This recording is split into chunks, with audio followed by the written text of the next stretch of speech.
Welcome friend, tally prime के इस course में आप सभी का स्वागत है। टैली के इस वीडियो में आज हम टैली से संबंधित कुछ और टॉपिक के बारे में जानकारी लेंगे। आज हम एक्सपोर्ट गुड्स के बारे में जानेंगे कि किसी गुड्स को एक्सपोर्ट किस तरह से किया जाता है। तो चलिए आगे बढ़ते हैं। लेकिन वीडियो को आगे बढ़ाने से पहले अगर आपने अभी तक हमारे चैनल को सब्सक्राइब नहीं किया है तो अभी जाकर बेल आइकन को क्लिक कर हमारे चैनल को सब्सक्राइब जरूर करें। तो चलिए देखिए, आज हम गुड्स को एक्सपोर्ट करना सीखेंगे। एक्सपोर्ट का मतलब क्या होता है?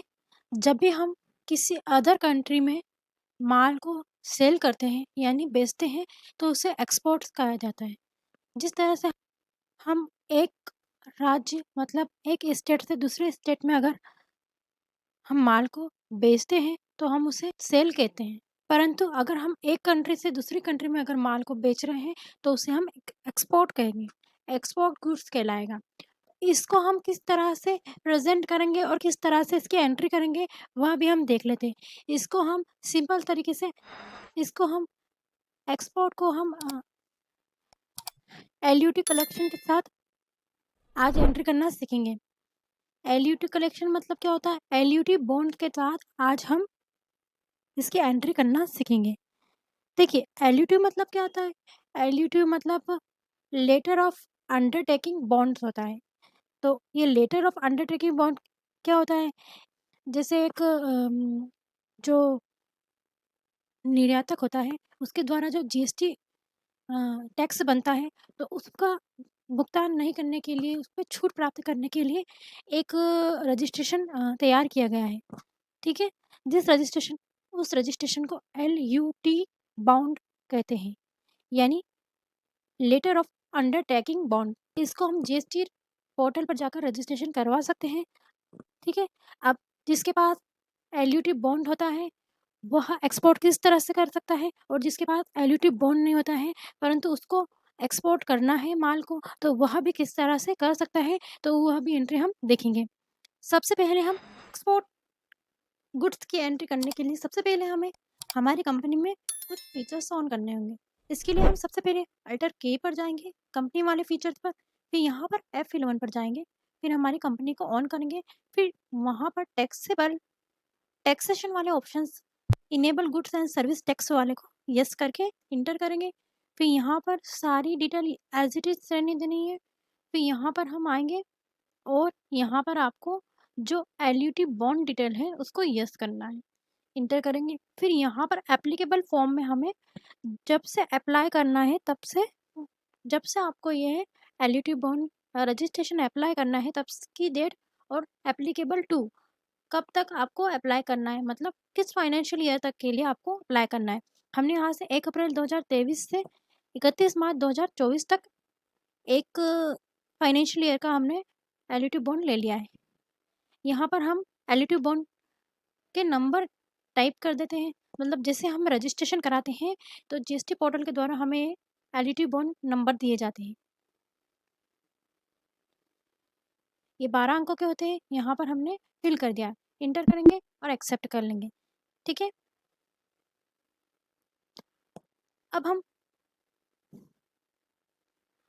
अब सबसे पहले हम कुछ लेज़र बना लेते हैं। हमने ऑलरेडी पहले कुछ लेज़र बना रखे हैं, हम आपको बता देते हैं। इंटर करेंगे। देखिए, हमें कुछ लेज़र की आवश्यकता होगी। हम दोनों ही फॉर्म में एक्सपोर्ट की एंट्री करना सीखेंगे। एक तो जिसके पास एलईडी बॉन्ड होता है और एक जिसके पास एलईडी बॉन्ड नहीं होता है और वो एक्सपोर्ट गुड्स तो एक्सपोर्ट करता है। देखिए, अब जिन लेज़र की आवश्यकता है उन लेज़र के बारे में हम थोड़ा जान लेते हैं। इंटर करें। हमने ऑलरेडी पहले ही लेज़र बना रखे हैं। हम दोनों ही फॉर्म में जिनके पास एलईडी बॉन्ड रजिस्ट्रेशन होता है और जिनके पास एलईडी बॉन्ड रजिस्ट्रेशन नहीं है और वो एक्सपोर्ट करना चाहते हैं माल को, तो वो दो ही तरह की एंट्री करना हम सीखेंगे। तो हमने एक लेज़र हमने export cell with LED bond नाम से बना लिया है। यहाँ पर ये सेल अकाउंट के अंतर्गत आएगा, बाकी एज इट इज रहना है, जीएसटी एप्लीकेबल रहना है। एचएसएन कोड और सेक कोड डिटेल में स्पेसिफाइड डिटेल हर करना है और हमारे एचएसएन कोड के नंबर यहाँ पर डाल देना है। GST rate and related detail में स्पेसिफाइड डिटेल करना है और टैक्सेबिलिटीज टाइप में एग्जाम्प्ट करना है। देखिए, क्योंकि जीरो रेटेड आइटम से हमें यह पता है और जीरो रेटेड आइटम है और इस पर हम टैक्स नहीं लगेगा क्योंकि यह LUT बॉन्ड के अंतर्गत आते हैं। ठीक है, तो यहाँ पर हम टैक्सेबिलिटीज में एग्जेम्प्ट कर लेते हैं। अगर इसी तरह अगर कोई ऐसा आइटम जिसे हम एक्सपोर्ट कर रहे हैं वो नील रेटेड है, एग्जेम्प्ट है या जीरो रेटेड है, किसी भी तरह के हैं, तो वो हमारे यहाँ पर टैक्सेबिलिटीज टाइप में उस कैटेगरी के आधार पर यहाँ पर लिखे जाएंगे। ठीक है, अब यहाँ नेचर ऑफ ट्रांजेक्शन में हमें एक्सपोर्ट LUT बॉन्ड को चूज करना है क्योंकि यह जो एक्सपोर्ट कर रहे हैं हम LUT बॉन्ड के अंतर्गत कर रहे हैं।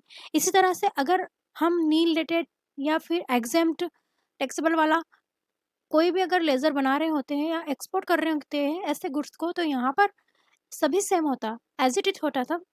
बस यहाँ पर नेचर ऑफ ट्रांजेक्शन में आपको जैसे अगर आपके एक्सपोर्ट टैक्सेबल है तो एक्सपोर्ट एग्जेम्प्ट आ जाता, एक्सपोर्ट टैक्सेबल आ जाता, या फिर सेल्स टू सेल्स एग्जेम्प्ट आ जाता, सेल्स टू सेल्स LUT आ जाता। तो ये आपकी कैटेगरी के आधार पर है, जो भी आप जिस तरह से आप एक्सपोर्ट कर रहे हैं उसके आधार पर यहाँ से आप नेचर उसका चूज कर सकते हैं। इस बार सेल नाम से एक लेज़र बना लिया है जिसके पास LUT बॉन्ड नहीं है और वो सेल एक्सपोर्ट करना चाहता है माल को अदर कंट्री में, तो उसके लिए ये सेल्स के अंतर्गत आएगा। यहाँ GST एप्लीकेबल रहना है, HSN कोड यहाँ पर ऐड कर देंगे और GST रेट में स्पेसिफाइड डिटेल हर कर देंगे और टैक्सेबिलिटी टाइप में टैक्सेबल कर देंगे क्योंकि इसके पास क्योंकि यह एंट्री हम LUT बॉन्ड के बिना कर रहे हैं, विदाउट LUT बॉन्ड वाली कर रहे हैं। ठीक है, और नेचर ऑफ ट्रांजेक्शन में हमने एक्सपोर्ट टैक्सेबल को चूज कर लिया है। ठीक तरह से हमने एक पार्टी नेम बना लिया है जो कि विदेशी पार्टी है जिसको हम माल बेच रहे हैं, एक्सपोर्ट कर रहे हैं, तो यूनिक कंपनी हमने बना लिया है। ये सन्ड्री डेप्टर के अंतर्गत आएगी क्योंकि हम इसको माल बेच रहे हैं। मेनली डिटेल में कंपनी का नाम आ जाएगा, एड्रेस में मान लीजिए हमारी कंपनी जर्मनी की है तो हमने यहाँ पे एड्रेस में जर्मनी डाल दिया है और स्टेट हमें यहाँ चूज़ नहीं करना है, हमें डायरेक्टली कंट्री चूज़ करना है, नॉट एप्लीकेबल कर देंगे यहाँ पर और कंट्री में जर्मनी डाल देंगे। प्रोवाइड कॉन्टैक्ट डिटेल में हम यहाँ पर यस करेंगे। पर्सन का मतलब जो पर्सन है जिसकी कंपनी है उसकी यहाँ पर आप कॉन्टैक्ट डिटेल जा सकते हो, जैसे contact person name, phone number, fax number, email ID, website, CC, ये आप आपके हिसाब से डाल सकते हो। अगर आपको ये प्रोवाइड कॉन्टैक्ट डिटेल का ऑप्शन शो नहीं हो रहा है तो आप F12 पर जाकर पार्टी डिटेल में नीचे आएंगे और आपको प्रोवाइड कॉन्टैक्ट डिटेल हमें वहाँ पर वो ऑप्शन शो हो जाएगा। एक और लेजर बनाया था जिसकी आवश्यकता हमें इसमें पड़ेगी, tax on export. Tax on export हमें जब हम एडजस्टमेंट करेंगे या पेमेंट करेंगे तब आगे इसकी टैक्स ऑन एक्सपोर्ट इसके आगे हमें आवश्यकता लगेगी, इसलिए हमने यहाँ बना लिया है। यह करंट एसेट्स के अंतर्गत आएगा, बाकी सारी चीज़ें हम एज इट इज़ करेंगे। एंट्री कर लेते हैं, हम यहाँ पर एक्सपोर्ट करते हैं माल, डेट डाल लेते हैं और पार्टी नेम में हमें यूनिक कंपनी कर लिया है। या डिस्पैच डिटेल में आप डालना चाहो डाल सकते हो और एक्सपोर्ट डिटेल में आपकी place of receipt of shipping number है, आपके फ्लाइट नंबर है, पोर्ट लोडिंग नंबर है। ठीक है, मतलब आपकी पोर्ट जो है आपका जो जो माल है कहाँ लैंडिंग हो रहा है, लोडिंग हो रहा है, पोर्ट डिस्चार्ज कहाँ पर हो रहा है, कंट्री में हम जर्मनी यहाँ पर कर देते हैं।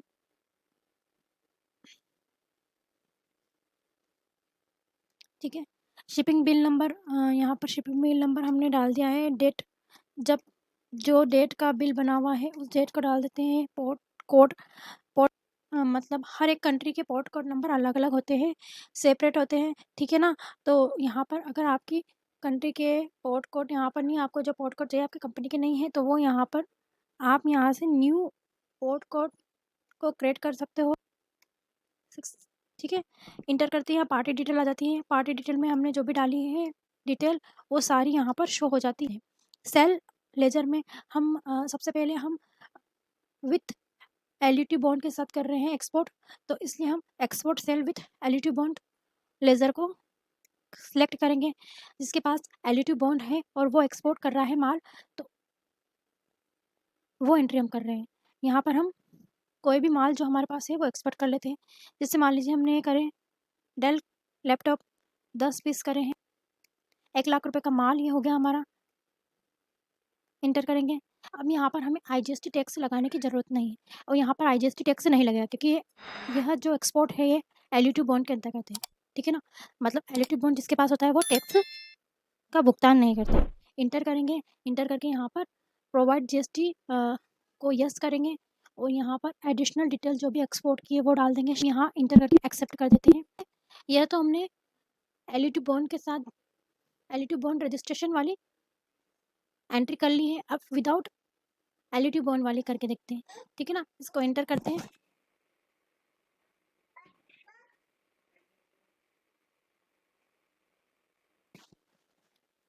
जेड डालते हैं, फिर यहाँ पर पार्टी नेम में हम यूनिक कंपनी कर देते हैं।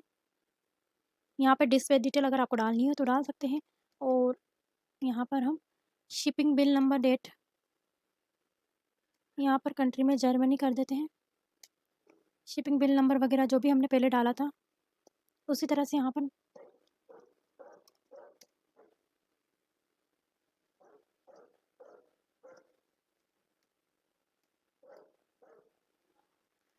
कंट्रोल करके एक्सेप्ट कर देते हैं। सेल लेजर में हमें यहाँ पर अब एक्सपोर्ट टैक्सेबल सेल करना है क्योंकि अब जो हम एक्सपोर्ट कर रहे हैं वो विदाउट एलयूडी बॉन्ड के कर रहे हैं। मतलब अब हमें टैक्स लगाना होगा क्योंकि अब जो भी हम माल सेल करेंगे एक्सपोर्ट करेंगे उस पर टैक्स लगेगा, ठीक है?